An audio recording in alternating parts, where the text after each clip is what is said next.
So you're a graphic designer, able to make eye-watering logos, heart-throbbing flyers, and even have your prices down to a T. But then, even though you have your portfolio done and polished, you're struggling to land your first customer. But don't worry, I've been through that too. Around 2019, that's when I started my own graphic design business, and I'm currently sitting above 15,000 followers. So I know a thing or two of what I'm about to tell you, so stick around since I'm going to be teaching you how you're able to actually get your first client. First, I have two ways of actually acquiring customers.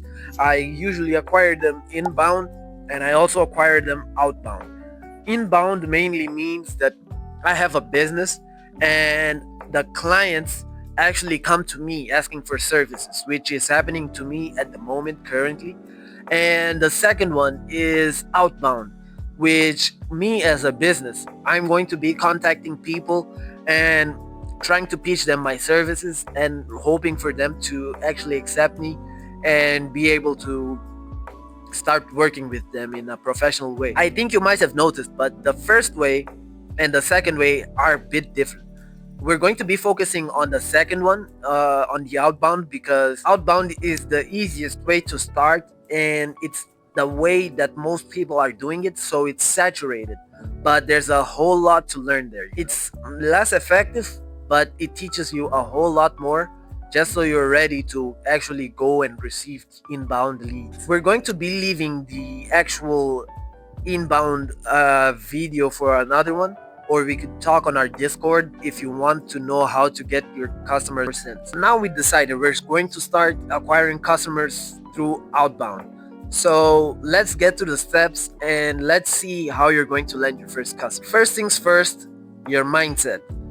You're actually starting with something new, hopefully.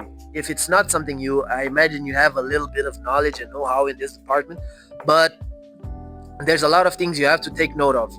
You have to take note of your respect levels. How are you calling them? Are you calling them bro? Are you calling them mister? Are you calling them sir?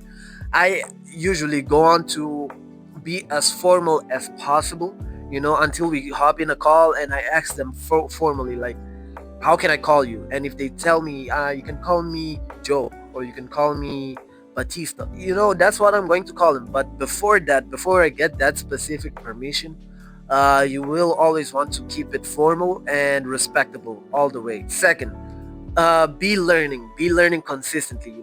I am actually since 2019 in this graphic designer department, and still till this day I'm still learning. I'm still learning how to use exposure, contrast, shadows, hierarchy, like text hierarchy. Like there are different topics that you should go down into and deep dive into and make it your speciality, because people actually want specialists. If you're the best at hierarchy, you're going to outrank every other person who's just a somewhat graphic designer or somewhat a brand designer. Third, and this might seem obvious, but most people don't usually do this, but create social medias, create pages. Have a place where you can post your work. That will serve as your portfolio and will increase your trust levels to a whole new level. That will make people actually respond to you more often and actually be happy to start working with you. I lost count, so I'm just going to be saying next, next, and next. Next will be actually starting to cold outreach. If you have your page set and with 9 posts and you feel like you're ready to start cold outreaching, you should set a date. You should set a date where you're going to be checking your progress. If it's a weekly basis, if it's a monthly basis, I prefer weekly because you can then increase the output or decrease. You can always maintain it at a certain level where you can achieve it, but just keep it so it's a bit uncomfortable, so it's a bit of too much work, just so you can study your capabilities and see how much you can actually improve in this department. Next will be actually assessing the actual analytics. Knowing how many messages you send, how many of them are getting replies, how many don't get replies, and all those things. And in case, this is going to be a small bonus, but in case you get a reply and it's a positive reply, so you're cold pitching, so if you cold pitch, as I say in that video, you're supposed to actually lend them a service or give them value up front. So if you want them to contract you as a graphic designer, you could always reach out to them like, yo, hope you're doing well. I'm not doing too bad myself. I actually have a question on this. I know it ends with a question, but this is strategically, because if they end with a question, it means that they have to answer. And when they answer, they remove you from the message requests.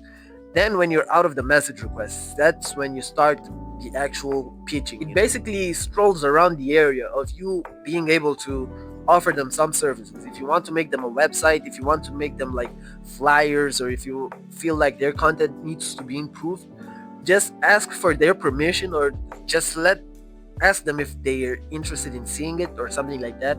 And if they do say yes, just overproduce. Just make it as likable. Make it so if it's like a $1,000 client, and make it so it's one of your best works out there, and just send it to them.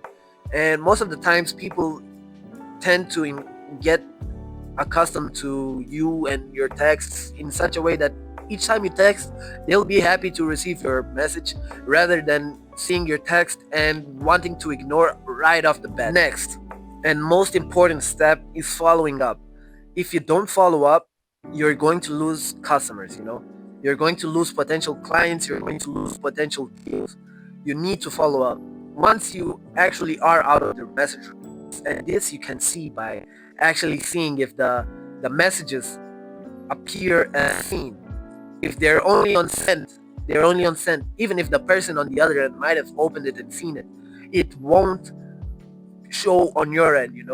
While when the person actually approves the message request, it will show as seen on there. It will be shown as seen, and you'll be sure that you're not in the message requests anymore, and you could start cold pitching. And when you do start cold pitching, I really have to guarantee that most people will be willing to respond. And your thing is, be patient, be consistent. Don't be texting them every single day. Be texting them every now and then, like 2 3 days, 5 days.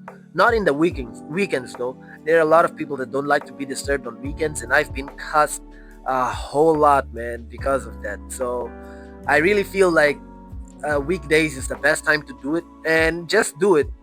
In the end of the day, you'll never know if you're good at graphic design or cold pitching without having your first client. And following these steps, I guarantee that you'll get your first client within 1 month.